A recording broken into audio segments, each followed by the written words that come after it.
What's up, everybody? Welcome to another Headless's Magical Mailbag. Go ahead and like the stream and share it with your friends. Let's get right into it. Let's see. We got a big show coming up tomorrow with Julia. We're talking about Gremlins, right? Yes, Gremlins. The Yeah, kind of movie? keep it for the Christmas season going. Gremlins Die Hard, always good for Christmas. Indeed. Yeah, There's a invisible pantheon of all these movies that sort of merge together into the single Christmas idea. Death and money. Right. It's funny. Go ahead. Sorry. I've been to these nostalgia cafes, and it's like, so this is what it feels like to be old. Yeah.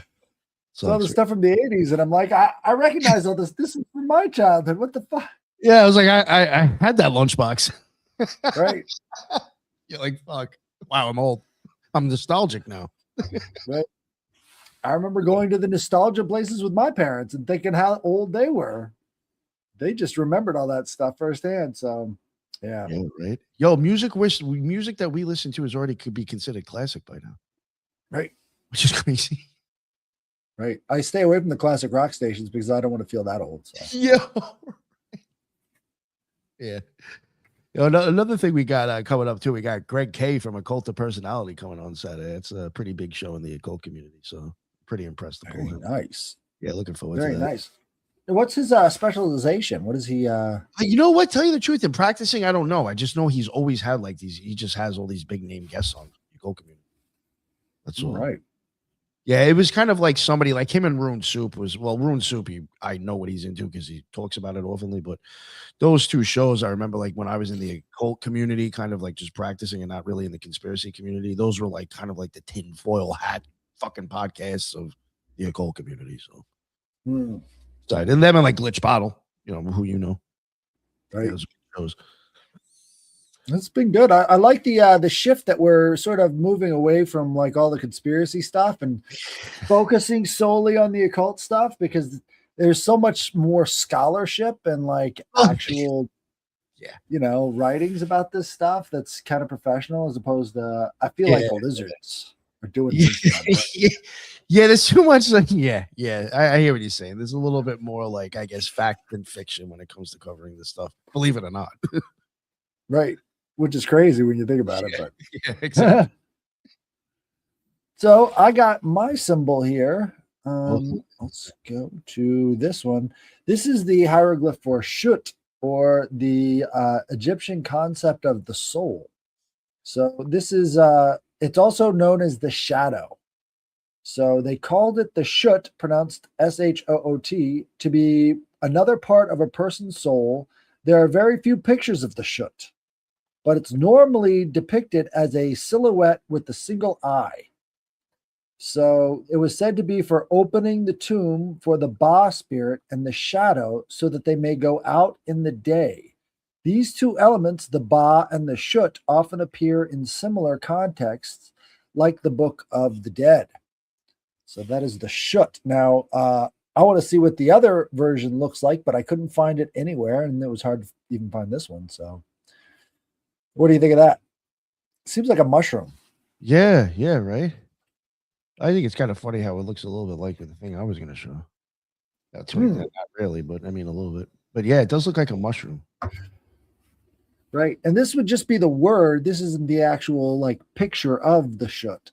But I feel like going out in the day means some sort of relationship to maybe a shadow that can, be visible during the daytime, or some kind of a spirit that actually has corporeal form during the daytime. It reminded me of shadow people a lot. They've got the shadow as the sort of soul, or this wandering image of a soul, but who knows? Maybe they had different languages and this was from a different culture that just sort of got integrated there because they had so many different words for the different parts of the soul. It's really hard to know. That would actually be a topic if we covered all that. That is the Egyptian soul. Yeah. That's a whole ass. Presentation, Yeah, that's what I'm saying. That's a whole fucking probably few shows if you really want to get into it. All right. Yeah, I do like chthonic imagery. Just chthonic imagery from all over the place. I think that'd be interesting. Hell yeah, that would be actually. What I found was that a lot of the chthonic gods aren't supposed to be named. Like you're not supposed to say their name out loud because that'll get their attentions. Yeah. But yeah, so interesting. I wonder if I'll have any shadow men because I said shut. Oh shit. Oh shit. All right, let's see what you got here. All right. Now I was trying to copy Headless a little bit, so mine's no. What is this? This is called the rod and ring. Mesopotamia's measure of kingship. The rod and ring is almost always shown together in a god's grasp, a straight measuring rod beside a loop that many scholars read as a coiled cord or line. On Hammurabi's Stele Samas offers them to the king. And and Hammurabi's Stele Samaras offers them to the king. In other works, the deity simply holds them as emblems of divine prerogative, or kind of just a symbol. Modern synthesis describes the pair as surveying instruments. The rod and line used to lay out straight foundations and to ensure fair measure. Hence, their tight connection to justice. Alternate readings kind of would consider it a scepter or a datum or a shepherd's crook or a rope. My opinion, I mean, I don't know. I think this is one of those things that when the scholars start telling you what this shit means, I think that gets lost because I think it's a little bit more than just, or even they could be right, but it's probably more of me deeper of a mathematic understanding than what they're getting, what they think it is. Right. So if I held this thing and they made a picture of me holding this thing and some king held the same thing, would that make me a king? And they don't really think like that. So they're like, oh, it's a symbol of royalty. Actually, it could be something completely different, but you're just associating it with royalty because that's who you see holding it. But it could have been doing something else entirely. It was like, you remember when we were kids, didn't they have like a stick and a hoop that people used to play with? Oh, that was even before us. Maybe that's what he was doing. That's a toy. Could be. Yeah.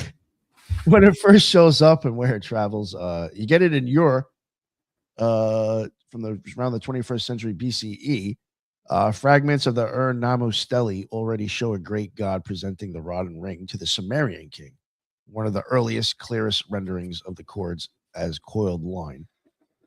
In Old Babylonian, 18th century BCE, the Stele of Hammurabi fixes the image in a global imagination.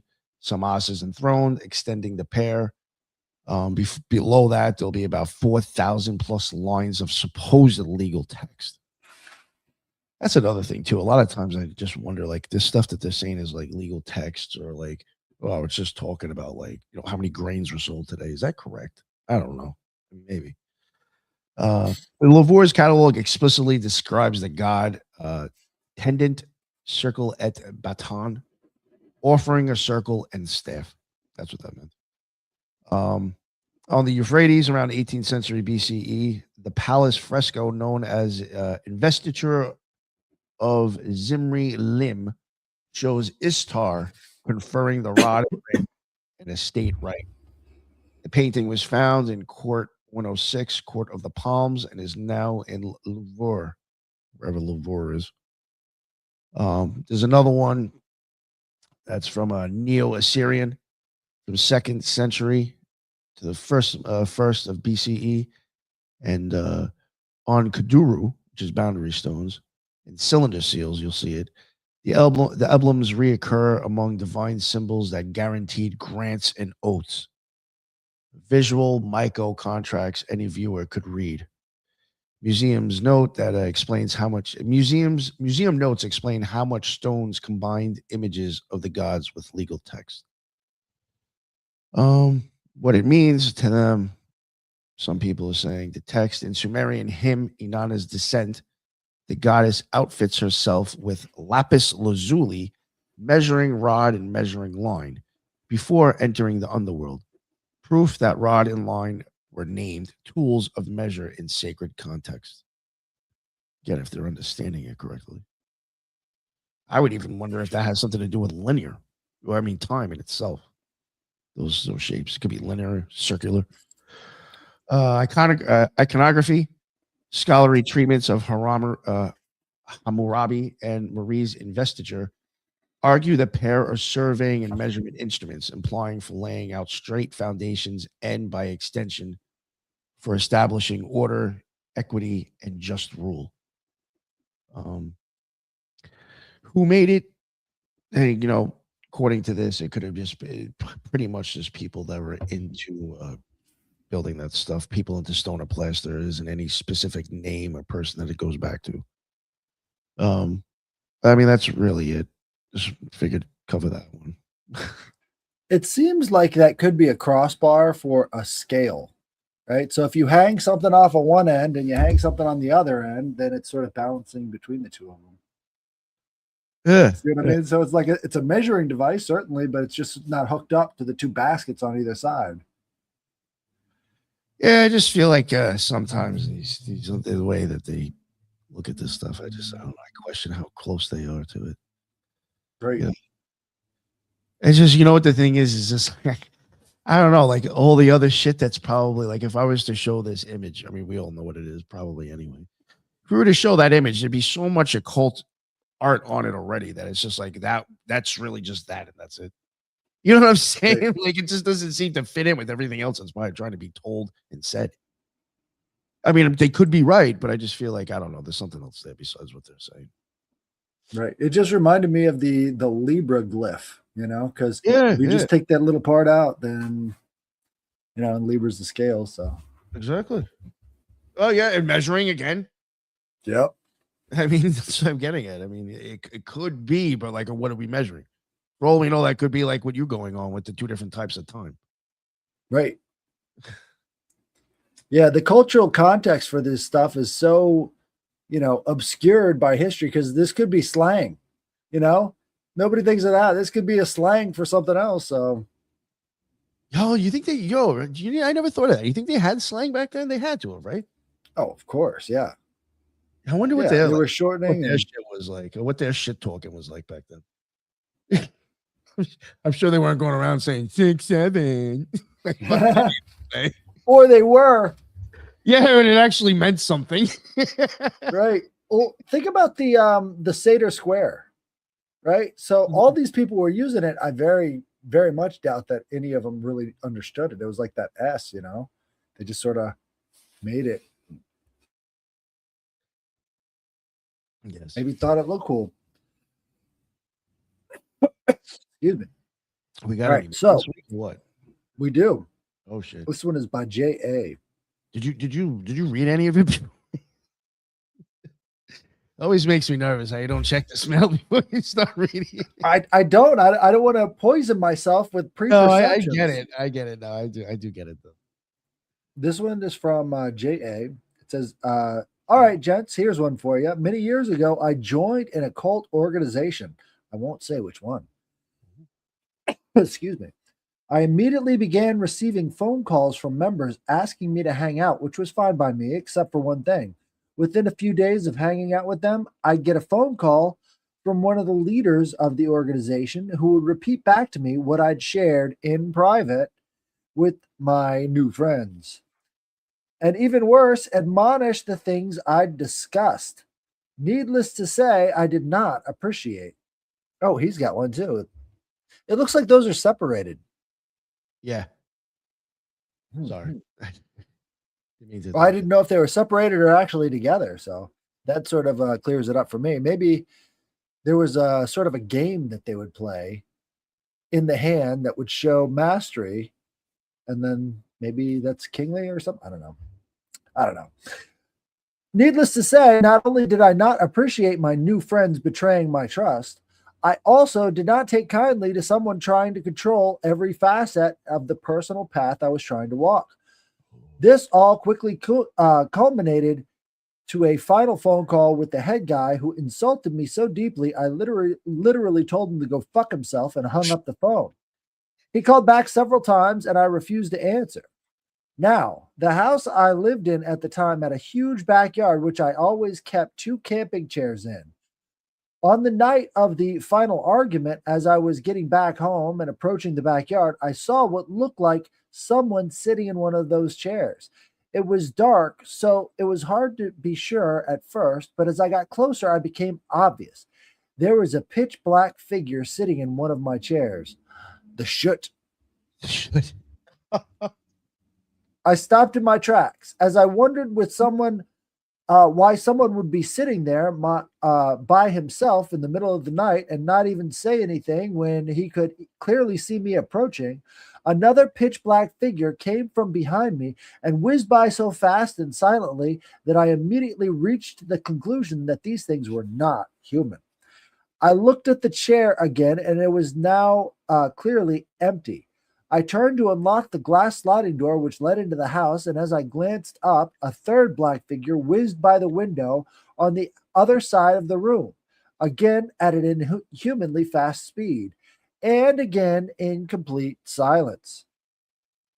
I have to be honest, I had no idea what to do. I unlocked the door, went straight to my room, lit some candles, and tried to calm myself down. The next day, a friend of mine came over and did a protection ritual in the backyard. And now, I'd like your honest opinions on something. Maybe I'm an idiot, but I'll keep holding on to this idea that the exploration of the secrets of the universe should involve integrity and perhaps even, crazy as it sounds, be used for the betterment of humanity. And yet, most of the people I meet in these groups could not only describe as selfish and conniving, if not pure evil. Does empathy have no place in the esoteric world? If occult knowledge gives us extra insight, abilities, or strength, why not just use it for egocentric power trips? I have to be honest, I vociferously studied and explored for many years, but quickly reached the conclusion that I don't want to have anything to do with supernatural dark beings. I chose not to cast curses and I refuse to send shadow people on anyone, and I'm still convinced that doing so makes you an asshole. So, on the other hand, I can now say with certainty that shadow people exist. Thanks, guys. Earnestly looking forward to your responses, JA. So, as you've sort of encountered that world as well, what do you think? I mean, is it possible that they did that? I guess so, but like, all right, how I'm gonna, I would assume if this guy's talking to the head motherfucker right away, obviously it's probably not anything serious. Like, this isn't the OTO. There's no way I'm getting in touch with Sabazias. Like, that's just not happening. So this must have been a smaller order. I'm just gonna order something that's like, like a little bit above like a witch's coven. Nothing probably legit. At that point, I wouldn't be too scared because I would think I just have a bunch of fake motherfuckers that are actually probably just trying to create an order so they can, get pussy and make some money. Um, uh, but sometimes you have to wonder, you have to worry. Um, I mean, I will say when I left the OTO, I didn't really have any problems except for getting copyright strikes slapped on me for shit. But um, I don't know. That's a weird situation. I mean, that's kind of shitty that would happen. But I mean, I don't know. Believe it or not, I don't know. I'd probably chalk that up to like something weird instead of actually maybe coming from the people themselves. That's just my opinion. I don't know. Like, there's a lot of people I just don't think in the magic community that really have a fucking clue. So I don't know if I'd really have to be worried about psychic attacks from people. But again, you never know. Right. Who knows? I mean, it's a good thing. I will tell you one thing, and now I'll go on with kind of another question that he asked. You're probably better off that you left. These things from stuff that I had noticed, I could have probably easily let people's personalities control my life in the OTO. I don't know what the fuck it is, man. Like, I thought it was just maybe my experience. And like, when I left the OTO, I kind of just went more into the occult, well, in the conspiracy community amongst like the people talking about the occult. But then kind of coming back into the magical community, the witchcraft community, and not really being exposed to the OTO and just other areas. Yo, there is something to fuck up with fascism and far left shit just being pushed. Like, this person, and when I say that, far left, the reason I'm saying that is because I feel like that side, well, each side has its own way that they fucking deal with their emotions. But the left side just seems to be very, very, very fucking focused on sympathy and not empathy. Right. You have to feel for fucking everyone. There's some fucking kid in Zimbabwe that puts out a video and he's upset. You better fucking feel for him and stand up for him too. This shit is sick. Yeah. It's fucking weird. They want you to be a slave to everybody else and be a fucking bitch. It is fucking bizarre. I don't get it. It's like, I understand people get into this shit because they're scared as fuck, but like, yo, don't expect me to cuck for you fucking constantly because you're just a scared motherfucker getting into this shit, trying to find fucking power somehow. It is fucking weird. It's like what he's saying, like people that are gonna like, start doing like psychological attacks and stuff like that. People who do that, they're straight up fucking pussies, man. Fucking for real. Right. So they're not. You're probably better. They're not brave enough to show up. But this seems to be something that is just it seems to be like some growing thing that, like, I mean, there's people who don't like even talk about this shit at all in their own shows that are even telling me they think this shit's getting fucking ridiculous with the politics and the fucking feelings about everybody and everything. Telling everybody you got to fucking cook for this, you got to cook for that, you got to act this way, you got to act that way. What the fuck? I came here for fucking religious freedom for some people, and you're giving me more fucking rules than the church would, God damn it. What the fuck is wrong with these people? It's fucking disturbing. So, yeah, it's not just probably your experience, man. This is something that's just a fucking constant in this community for some reason. Just lately. The last, I don't know. It's so weird how people will allow a fucking comment or a tweet on Twitter to manipulate a magician's fucking life. That is the most, I mean, why the fuck are you even doing this? Just stop it. Right.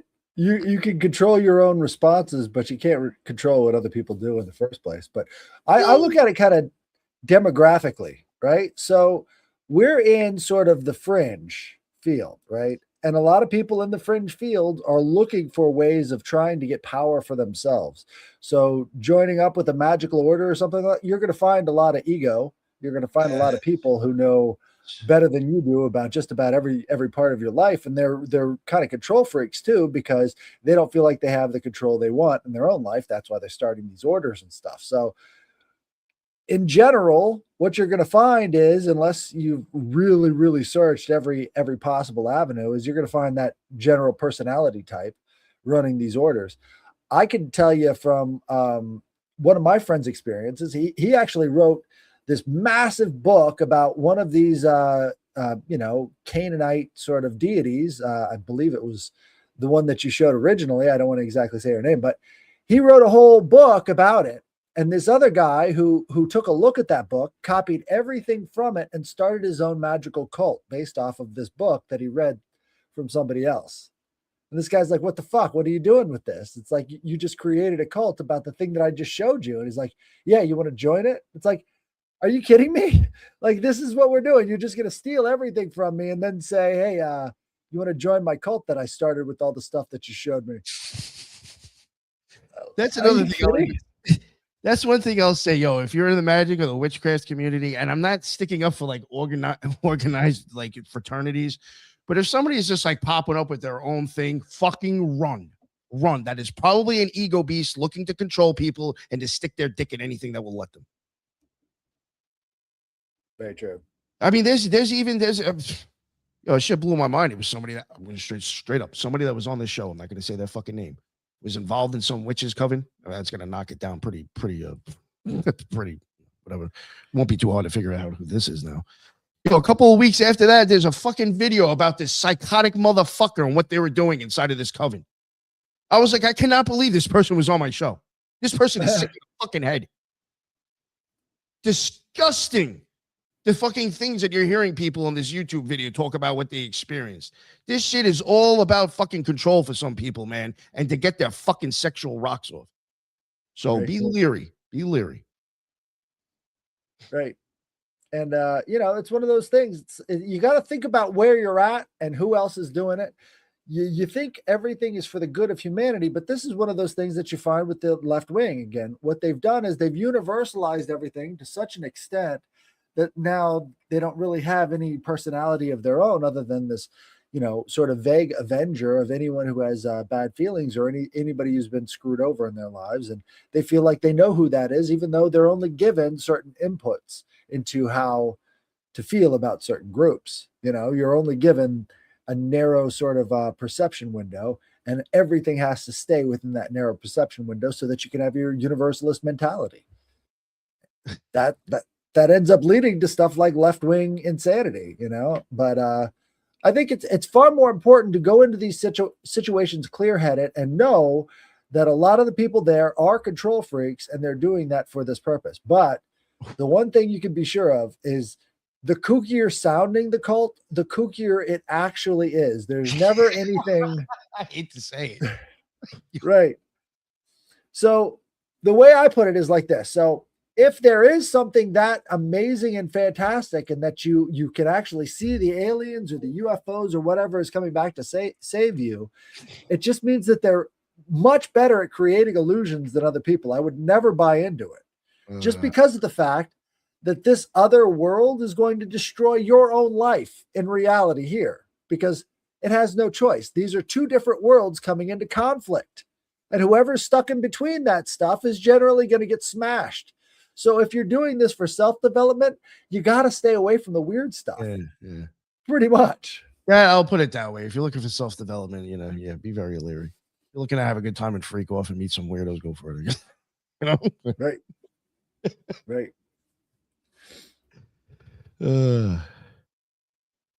Some biblical scripture about measuring the layout of the temple. Oh, that was interesting. The rod and the ring. This is from William Birkin. He's been on here before, The Branch. Reminds me of some of the biblical scripture about measuring the layout of the temple, having also something to do with the ruler establishing weights and measure. I like that. Weights and measure. Yeah. I would even say, indeed, especially this one, this depiction. I mean, the guy looks like he's got ropes and shit going on in the background too. Right. Well, he looks like one of these kings because, again, he's way bigger than all of these small people sort of worshiping at this Ishtar star right in front of him. This looks like one of those boundary stones that we did the episode on. Because a lot of that stuff has to do with this is the king's domain, and we're supposed to know what this means already that he's holding up in front of him, which I have still no idea. Like this one looks kind of like a flute. There's a little notch there for the wind to come out of, but who knows if that's original or if that was chipped into it or something over the years. But it's kind of interesting. I think there is something to the idea of using this the circle as sort of like a measure of all circles, like the 3.14 idea using mathematics as well. But, what they would also do is they would use sticks in the ground to sort of measure the stars and their motion across the sky. So it can be used for that, I'm sure. But it's strange that they wouldn't know exactly what it was used for if it was such a prominent symbol, Because it's occultism. Yeah. You know what I like? He picked that out too. Libra symbol. Yes, yeah, right. Exactly. That's what I'm saying. I don't know. I don't buy. I don't buy most of what. When it comes to actual symbolism, sometimes unless they're into the occult, I really don't buy a lot of what the academics say they think it is. This is always the same shit. It's like, it was just deeds and roles and okay. A ritual object. Ritual object. What does that even mean? Technically a toothbrush. I mean, it could be so many things. Toothbrush, if you do it regularly, a toothbrush is a ritual object as well. So yeah, my coffee cup every morning. When I have coffee, that's fucking ritualistic. Right. It's just so lazy to just label something ritual object. I mean, come on. Yeah. That's basically we're not sure. We're not sure. So we'll leave it up for you to figure out. But if you figure it out and you've got a good theory and they don't like that theory, good luck getting that theory. Right. It'll stay a ritual object. Exactly. Sir Eddie Ross, I do appreciate you saying that because he did himself. Crowley did despise giving a will to another person. That is one thing I don't understand with the OTO. They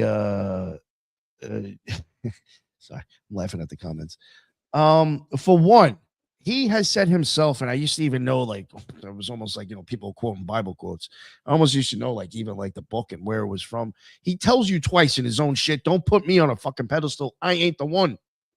He tells people to do that. He tells people about stop being slaves to the fucking gods, man. Even him. Yo, straight up, if he, as fruity as he was, if he came back right now and walked into the OTO, he said, "Oh, you motherfuckers are faggots. Get the fuck out of here." Right. He'd even say, "What the fuck happened to this shit? Who the fuck are you people?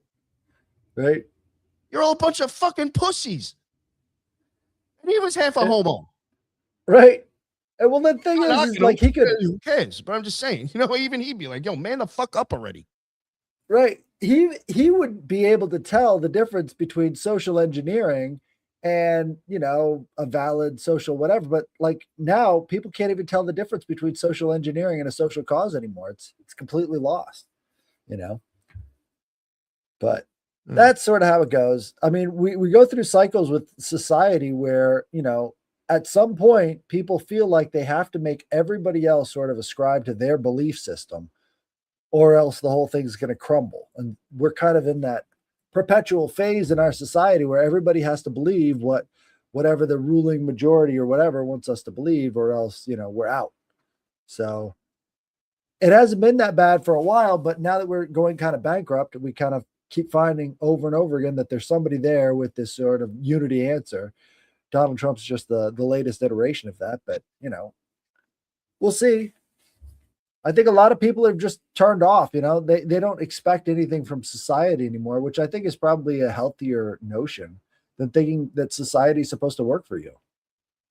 No, I mean, I honestly think even when it comes to the occult, like Ike was even saying, he says, even for Freemasonry, he says those people aren't getting anything out of that order. And they're starting to look into their own shit, starting their own things, and starting to investigate because they ain't learning anymore.